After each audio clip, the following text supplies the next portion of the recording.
BitBoy Reacts, we're going to react to Miles Dusher, formerly of, I don't know what the name of that show was. He was on, but he had to say he thinks 1,100% pumps are coming. This guy loves to talk about pumps. Let's see if there's any air in those tires. It's happening again. One of the most explosive trends from the last bull run is showing signs of repeating its run, which pumped over 1,000% in just 90 days in 2021. Many of these altcoins are beginning to wake up, but I believe that this sector will once again be one of the strongest performing narratives in this bull run. A lot of these people, they wouldn't have touched their portfolio since 2021, maybe 2022. So back at that time, what were the tokens that were performing? It was the L1's. It was things like Solana, Avalanche, and Phantom that they would have observed being the strongest performers last cycle. So psychologically, it plays tricks on your mind where you want to get back into the tokens that you know pump the hardest in a bull run. And I think that's one of the reasons why this L1 trade has been expedited, because a lot of these people, as well as going into things like meme coins, they've gravitated back towards these tokens that they love. And that's why AVAX and Phantom have started to perform well recently. Look, number one, I'm going to talk about Miles here for a second, what he's saying. Guys, he's saying that L1's are, going to be a strong performer. And what I would tell you is guys, obviously, obviously, Miles, that is not rocket science. It's not hard to figure out. L1's have always been my number one performer and been one of the greatest performers in all of the bull runs. However, they're not going to be the top performers overall by coin, right? Swee's got a chance to be really up there. Solana does. But the fact is that you're going to have coins in these ecosystems. This is what's different today than before with L1's. Now, the profits go into the ecosystem instead of outside of the ecosystem. Now we're starting to finally see competition between these ecosystems. And ETH could have got a big peg down here if what we're hearing may be true. So we are currently entering a pretty critical phase for Bitcoin. Typically, we do see this danger zone pre-halving. What this zone represents is an area where you do see a steep Bitcoin pullback prior to the halving. Now, the pullback is already in motion at the time of uploading this video. We have seen a retracement from, I think we pumped all the way up to 73K and we dropped to around 66, might be 67-ish at the time of releasing this video, but we've already pulled back quite a bit, right? Can Bitcoin pull back to 60K? Absolutely it can. So you have to be prepared with your accumulation plan to be able to withstand a deeper correction, because they do happen. I just want to be very clear, and this is a major opportunity, by the way, but they do happen in the lead up to a new Bitcoin all-time high. I mean, even in the midst of the cycle, I'll just disregard the major one that happened in March. You had a 20% drawdown, followed by a 25% drawdown. After the first major bull market pump, we saw a steep retracement of 30%. Then, near the first peak, we saw, and this is just on Bitcoin, a retracement of 25%, then a massive retracement of 50%. Like, you see these big drawdowns, right? And if you want to zoom in even to this pre-halving region, we saw multiple big drawdowns happen pre-halving of 20, 30, 35%. Now, if Bitcoin goes down 20%, altcoins, a lot of them are going to go down 40, 50, 60%.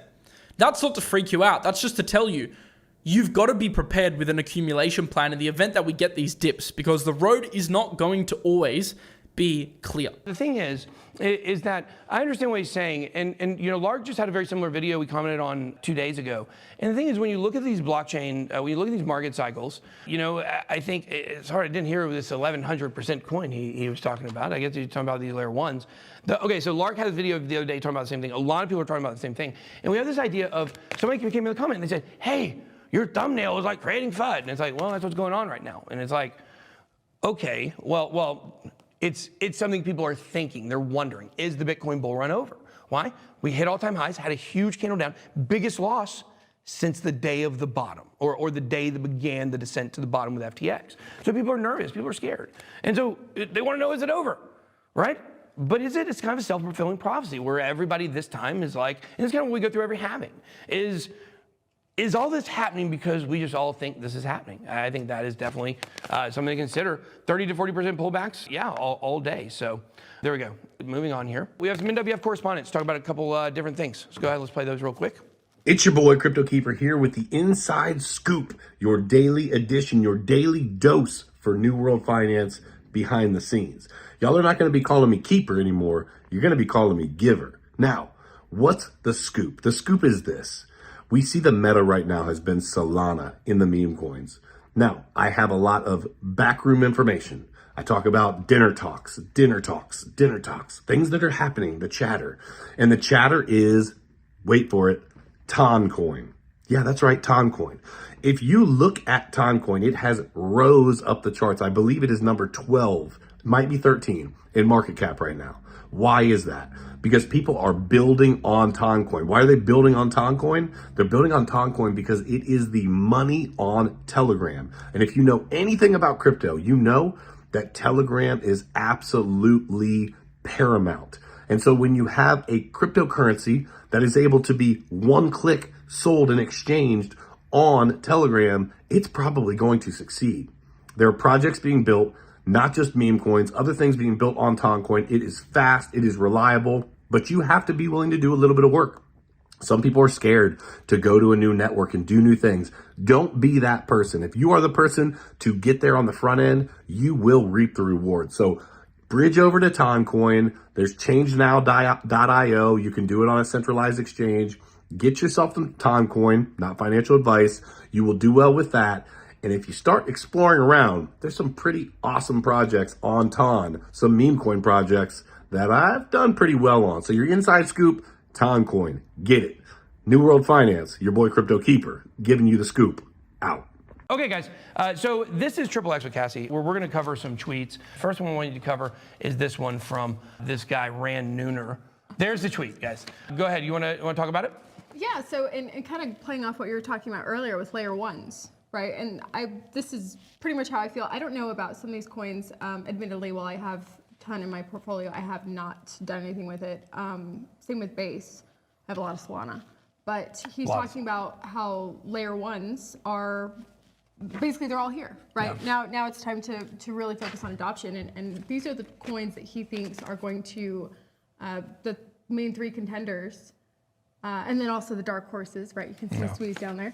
Have you been on AR or? AR, it's Arweave.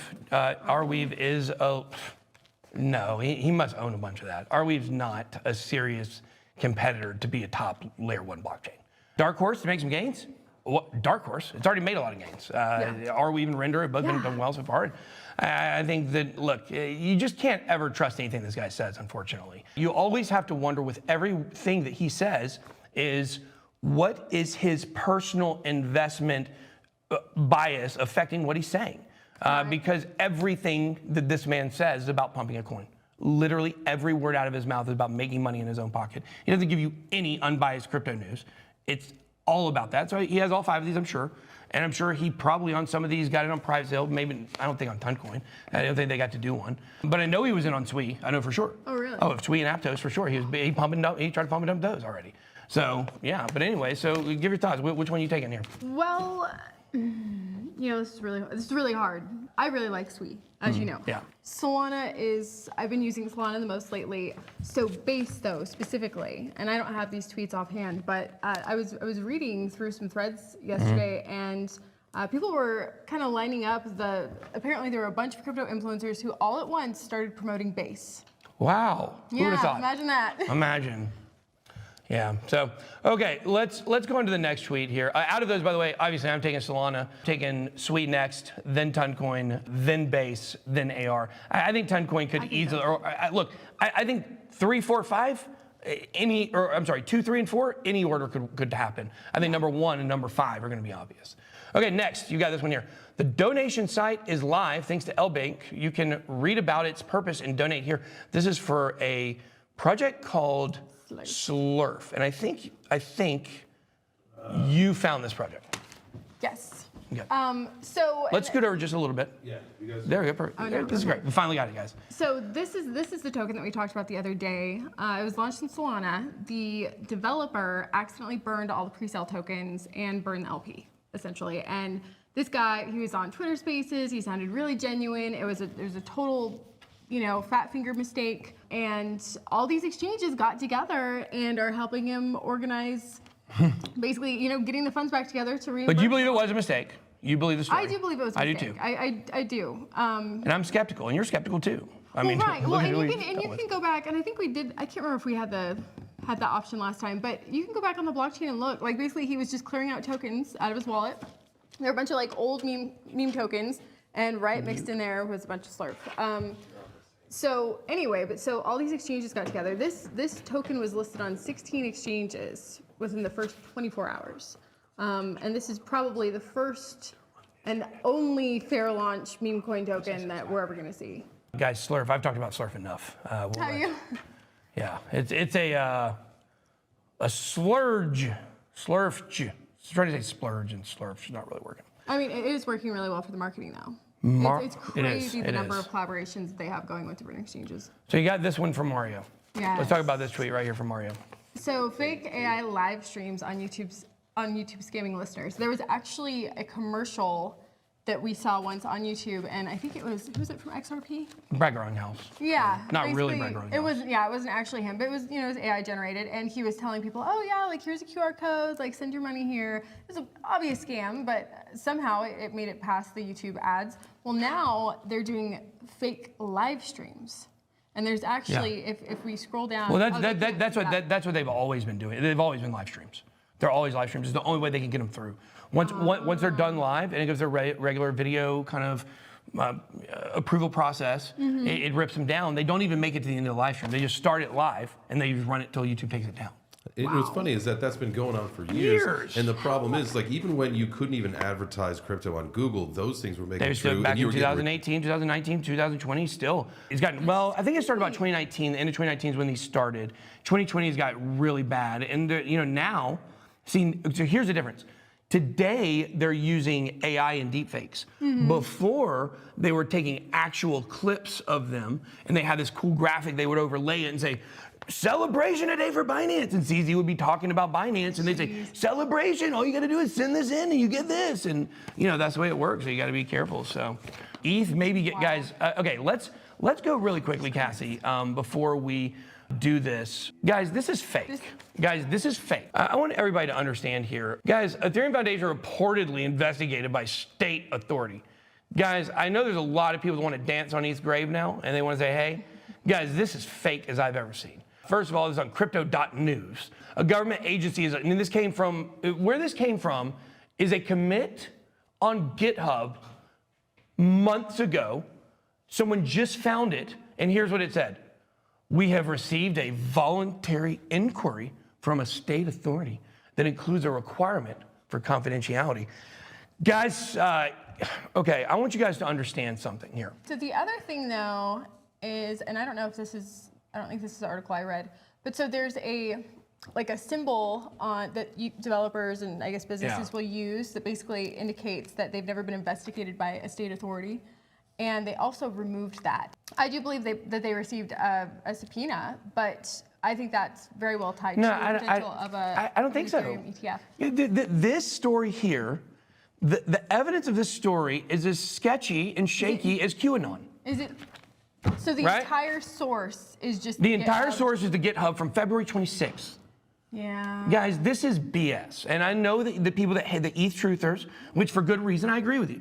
This is not it, guys. This is nothing. And look, guys, look, I want to show you guys something. And this here is something that you're not going to get on our other channels. This is what you only get here because we're going to tell you exactly what's going on here. I want you to look at this article here, okay? I want you to look at this. I want you to see the coercion of the crypto publications and the crypto analysts to FUD to do the narratives of their overlords. Okay, I'm gonna show you guys this, okay? Let's go back and let's check out this story right here. What a coincidence, right? Story just came out last night. Ether ETFs likely won't get approved in May. Bloomberg analyst predicts. Let's check this out. James Seifert. And also, was there another guy that said it too? Eric Balkunas. They mentioned in a different one. His Eric Balkunas colleague, his colleague Eric Balkunas says 35% odds. We just covered 85% yesterday. Then today, this story comes out. Right. After, by the way, the comment was made almost a month ago. Okay? Yeah. You see, now watch this. I want you guys to watch this. Now, I like Marty Party. I do like this guy. But I want you guys to check this out here. A government agency is allegedly investigating the Ethereum Foundation, a nonprofit organization in the ETH ecosystem. Information occurred unnamed. Let's see here. Let's keep going down here. Keep going down here. Let's keep going down here. Oh, look at this. Bloomberg analyst James Seifert reported earlier. You see the coercion. You see them putting it together, backing each other up. Mike McGlone, Bloomberg, Eric Balchunas, James Seifert. Look, I'm not attacking these guys. I'm humble. I'm just telling you that they're frauds, and they're working together with these people in order to sell you a narrative. I would almost take this as 100% this thing's getting approved at this point. Guys, you don't think this stuff is a coincidence? Ether went below $3,200 yesterday. Yeah. Guys, open your eyes a little bit and see the bigger picture. Market reset. Remember this. So it's a coordinated fund campaign. it is a coordinated fund campaign.